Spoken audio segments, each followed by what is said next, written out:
So YouTube has once again done something in their infinite wisdom to improve the website. I'm assuming that they've done it to improve the website, although I don't think it's an improvement. They've removed the names from the subscription boxes thing, so now I can't see what the name of the channel is without hovering over for about a second before it pops up. I don't understand the point of this. I really don't.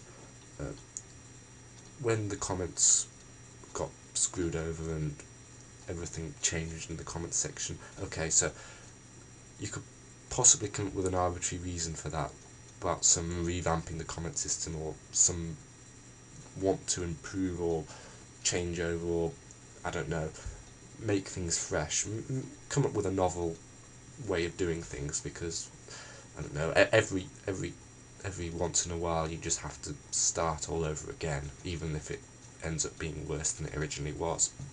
But why would you go to the trouble of making something just slightly more irritating and slightly more difficult than it already was? It's not as if you're making it a lot harder and a lot worse for the users. You're just making it just irritating enough so that people get slightly pissed off by it when looking through their subscriptions, but maybe not irritated enough to make big long rants about it.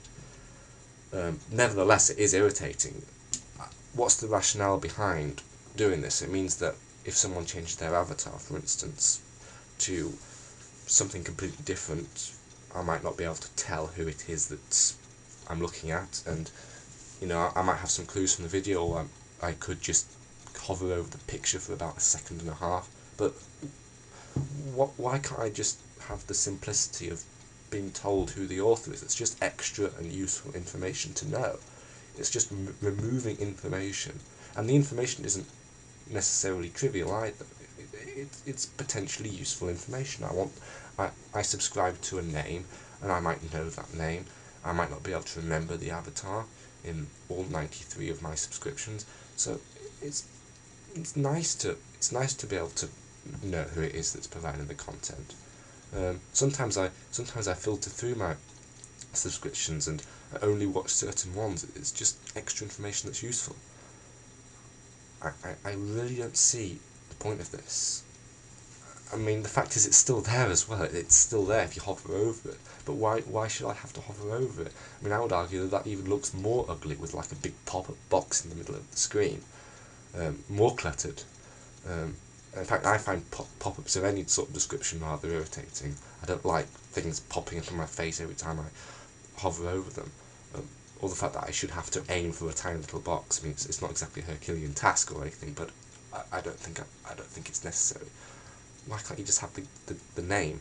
I mean, also the fact is that about a good quarter or third of these 93 subscriptions probably have that default Google Plus type avatar, so I won't even be able to tell from looking at a plain sort of default avatar that YouTube provided who it is that's uploaded the video, and I might be able to tell from the video, but the text is just useful information that can help me determine that if I wanted to determine it.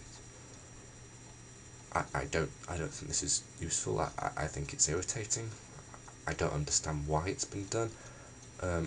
It's just made the subscriptions, even though it will the subscriptions bars gradually become more and more difficult. Originally, about 3 years ago, your subscriptions were probably available in one click and everything was just there. Now it takes at least 3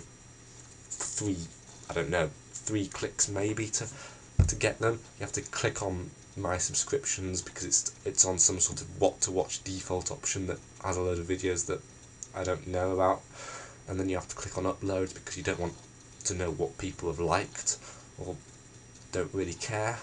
It's just ridiculous. If it isn't broke, don't fix it. Or actually, if it isn't broke, then don't go and break it.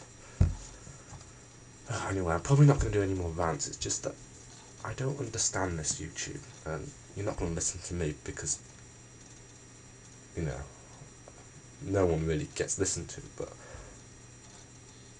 is it because you want the layout to look sort of futuristic and nuanced and clinical and sort of quaint, maybe quaint isn't the right word, but sort of stylized in this abstract, artistic, futuristic, sort of all these subtle shades of white and grey, and everything ordered in a sort of rectangular fashion or whatever. I don't know. It's like how everything has to look as pretty and as ordered and as nice as possible, at the expense of the functionality of the system. I think actually a lot of people would say that it doesn't look nicer than it used to do. The functionality is paramount, and that's got to be more important than how it looks, within reason. So, I don't know. Tell me your reasoning behind this, someone.